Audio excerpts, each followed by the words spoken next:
मित्रांनो, आता हे सिद्ध झालं आहे की आपल्या भारताची, आपल्या महाराष्ट्राची लोकशाही, लोकतंत्र इथे संपलेलं आहे. खरं तर आता हुकुमशाहीला सुरुवात झाली आहे, तानाशाहीला सुरुवात झालं आहे, असंही म्हणलं काही हरकत नाही. पहिले सन्माननीय महाराष्ट्राचे खूप मोठे लाडके गुरुजी ते म्हणजे सन्माननीय कांगणे सर, विठ्ठलजी कांगणे सर. आणि आता दुसरा नंबर म्हणजे महाराष्ट्रातले सर्वात मोठं युवा नेतृत्व, युवांचं संघटन असलेलं आपल्या महाराष्ट्रातली आन बान शान म्हणून एक नवीन ओळख करणारं ते म्हणजे रविराज पाटील साबळे. मित्रांनो, आत्ताच मी लेटेस्टमध्ये झोपातून उठलो आहे आणि साबळे यांच्या इंस्टाग्राम अकाउंटला मी जे व्हिजिट दिली, म्हटलं रविराज पाटील साबळे दादा यांनी काही पोस्ट अपलोड केली की नाही बघा. काल संध्याकाळी त्यांनी एक पोस्ट अपलोड केली होती, ती मी लेटेस्टमध्येच बघितली होती. तर तिथं गेलो तर तिथं मी रिफ्रेश केलं त्यांचं 2-4 वेळेस त्यांचं पेज. तर तिथे त्यांचे फक्त जे की ते त्यांनी 1300+ पोस्ट अपलोड केलं ते आहे. आणि तिथे 2.2 मिलियन अर्थात 22 लाख लोकांनी त्यांना तिथे फॉलो केलं होतं. तर ते पेजच इंस्टाग्रामवरून गायब येथे झालेलं आहे, ते फॉलोअर गायब झालेलं आहे. याचा अर्थ ते पेज सस्पेंड करण्यात आलं आहे इंडियातून. याचं कारण आहे मित्रांनो, काल त्यांनी एक पोस्ट अपलोड केली होती. तुम्हाला भलीभाती माहीतच असेल, एक शेतकरी कशा पद्धतीने आपल्या महाराष्ट्र राज्याचे कृषीमंत्री दत्तात्रय भरणे मामा यांच्याकडे न्याय मागण्यासाठी गेला होता. कशाचा न्याय मागण्यासाठी की त्याचे ऊसाच्या बिलाचे पैसे हे थकवून ठेवले होते काही कारखानदाराने. तर त्याचं म्हणणं पडलं होतं की मामा, तुम्ही मला शब्द दिला होता की हे पैसे मी काढून देईल. बट त्या शेतकऱ्याने आंदोलन केलं म्हणून, स्वतःच्या न्याय हक्कासाठी आंदोलन केलं म्हणून दत्तात्रय भरणे मामा यांनी सांगितलं की तुम्ही तर खूप मोठे लोक आहात बाबा आणि मी खूप गरीब माणूस आहे.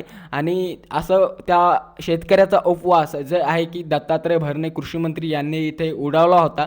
आणि ते त्याचं चुकी एवढीच होती त्या शेतकऱ्याची की त्याने रविराज पाटील साबळे यांच्या म्हणण्यावरून आंदोलन केलं. त्यांच्या आंदोलनात तो सहभागी झाला आणि याच मुद्द्यावर, याच टॉपिकवर रविराज पाटील साबळे यांनी एक पोस्ट अपलोड केली, एक व्हिडिओ रील्स क्रिएट केली. आणि त्याच्यामध्ये त्यांनी सांगितलं की कृषीमंत्री कसे दलाल आहे किंवा कृषीमंत्री कसे चाटुकार आहेत, असं त्यांनी काही वक्तव्य त्या पोस्टमध्ये केलं होतं. मी चांगली ती पोस्ट बघितली आणि मला तरी वाटते काही ना काही याच पोस्टला जे आहे की शासनाने काहीतरी खूप मोठं हे धरलं आहे, गृहीत धरलं आहे. आणि रविदास पाटील साबळे यांचं इंस्टाग्राम अकाउंट हे भारतातून सस्पेंड आता इथे बॅन करण्यात आलं आहे. जर कधी सन्मान्य कांगणे सरांसारखं झालं असेल तर नक्कीच आता रविराज पाटील साबळे यांचं इंस्टाग्राम अकाउंट हे परत कधीच महाराष्ट्रामध्ये किंवा आपल्या एकंदरीत देशामध्ये येऊ शकत नाही.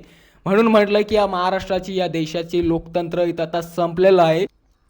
इथे आता हुकुमशाहीचं राज इथे सुरू झालेलं आहे. जो माणूस निस्वार्थपणे आम लोकांची मदत करत होता, जसं की ऊसाचे बिल थकलेल्या शेतकऱ्यांचे पैसे काढून देणं, ज्या शेतकऱ्यांवरती अन्याय होतो त्यांना तिथे न्याय मिळवून देणं, प्रत्येकासाठी तो माणूस इथे आपलं जी जान लावून लढत होता. आज त्याच माणसाचं इंस्टाग्राम अकाउंट पेज ह्या महाराष्ट्रातून, या देशातून इथे बॅन करण्यात आलं आहे असं मला वाटतंय. मित्रांनो, मी 2 नाही, 3 नाही, 4 नाही, 10 वेळेस त्यांच्या इंस्टाग्राम अकाउंटवरती गेलो, व्हिजिट दिले, त्यांच्या पेजला मी रिफ्रेश केलं, तरी देखील तिथे काहीच मला दिसूनही लागलं मित्रांनो.